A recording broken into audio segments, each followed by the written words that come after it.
As has been said a couple of times, it's a great honor to be here today, and thank you for having me here also to listen to everyone else's work. So my doctoral research exists in potential space opened by more robust and more directed DH projects. So that is, while I wouldn't characterize my current research as distinctly DH, I'd prefer not to position myself as an outsider here today. And will rephrase my caveat in the following way. So everyone can see now? Okay, good. Yeah, so I'm trained predominantly as a literary scholar, yet work at the interdisciplinary intersection of curatorial studies, archival studies, sound studies, poetry performance, and research creation. So the existence of DH methodologies and their critical outputs redirect the imaginary of what is possible for me. In concrete terms, computational methods, practices of distant listening through technological mediation, data visualization, especially as it relates to literary audio signals, and so on, offer a speculative foundation for articulating new literary analyses that reach beyond the canonical page and towards the ephemeral, processual, and event-based. Homing in even closer to what becomes relevant to my current work, digital repositories of literary sound like Pen Sound in the States, Archive of the Now in the UK, and Spoken Web here in Canada. And I'm glad that Jason gave a quick summary of Spoken Web because I just assumed that everyone, I'm so embedded in Spoken Web that I just assume that everyone already knows exactly what it is.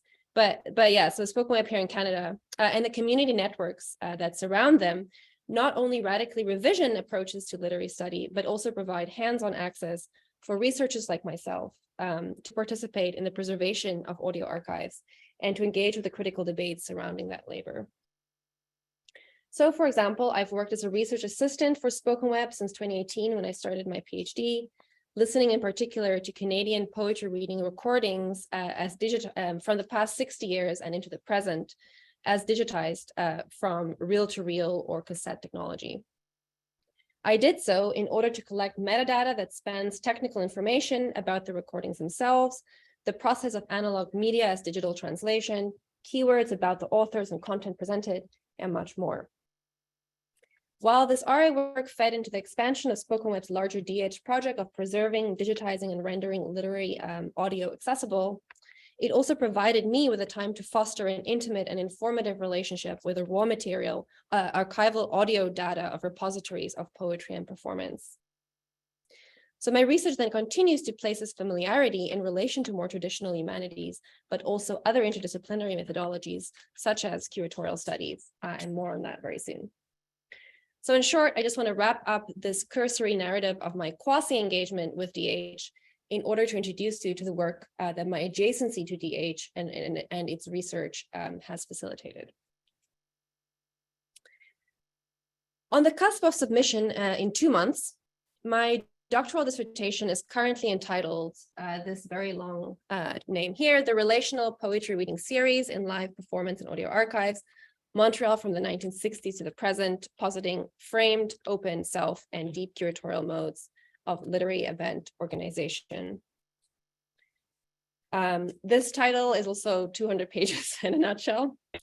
But what it implies is that I start my research by resisting the ephemerality of the literary event that is grounded in space and time, and listening to the chronology and materiality of those events as reproduced in digital audio archives of poetry readings.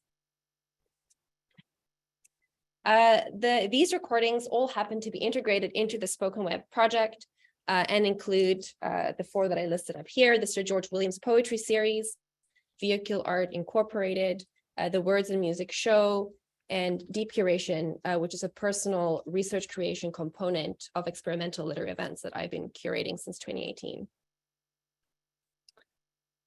Recognizing a gap in the field of audio-textual criticism that focuses on the poetry reading series as research subject, I then placed these recordings of literary sound in dialogue with curatorial theory as borrowed from art history and museology in order to study the poetry reading as a relational construct, structured by an infinitely large array of possible influences, exchanges, and interconnections with human and non-human actors.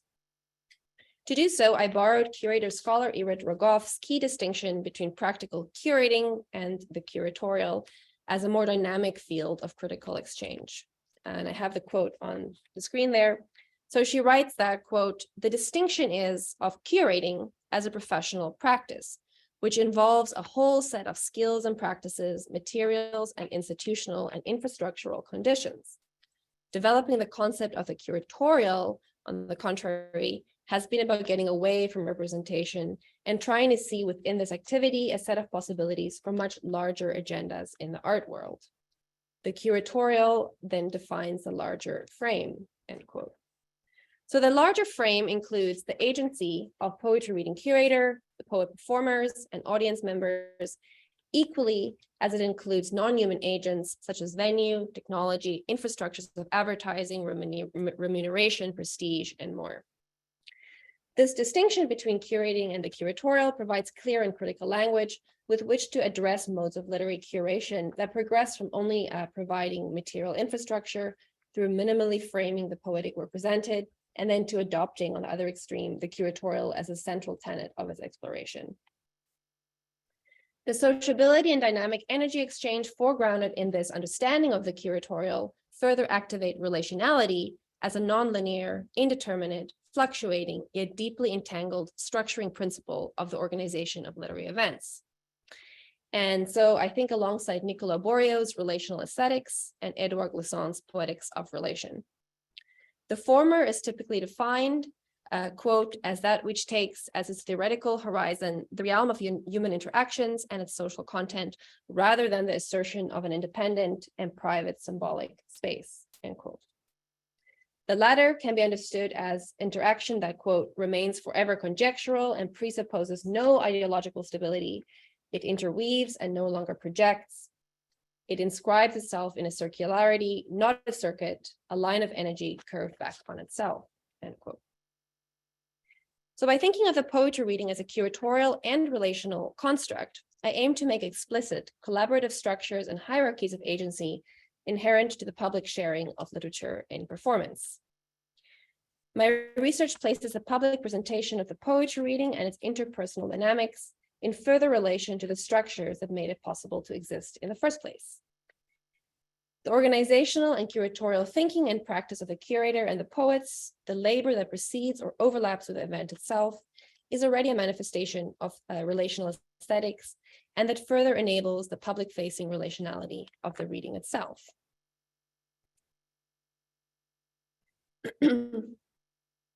So highlighting different ratios of this relational exchange, I'm then able to schematize 4 possible curatorial modes that conceptualize the logic of literary event organization and which can further be applied to my or any other case studies of archival audio repositories. And I recognize how extremely cursory my remarks currently are, but these 4 schematized modes I'm calling framed curation, open curation, self-curation, and deep curation. Each mode of literary curation shifts the relational tension between the responsibility of the series curator and the creative field of work brought into the series by featured authors. So in terms of frame curation, you get curators who direct or frame a series with expected outcomes, whereas with open curation, you would get a model that that prioritizes innovation, experiment, and perhaps creates a frame of that openness. With self-curation, the roles of curator and poet overlap, and with deep curation, curation itself becomes a form of art.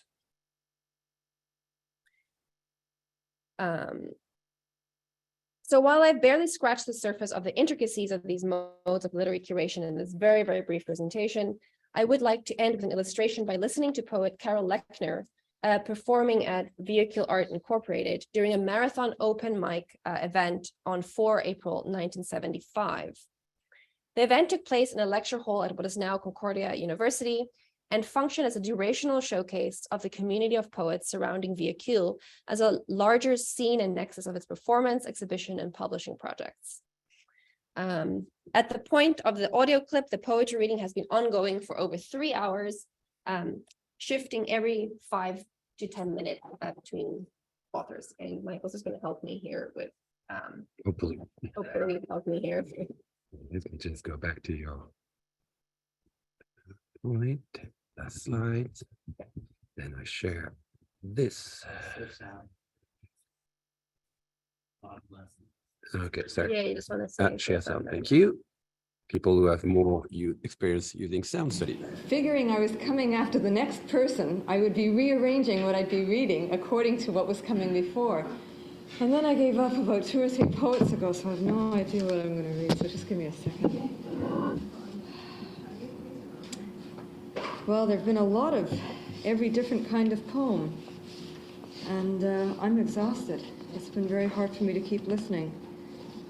I've never had to work so hard at a poetry reading. So, I guess you must be too. So here's an easy one.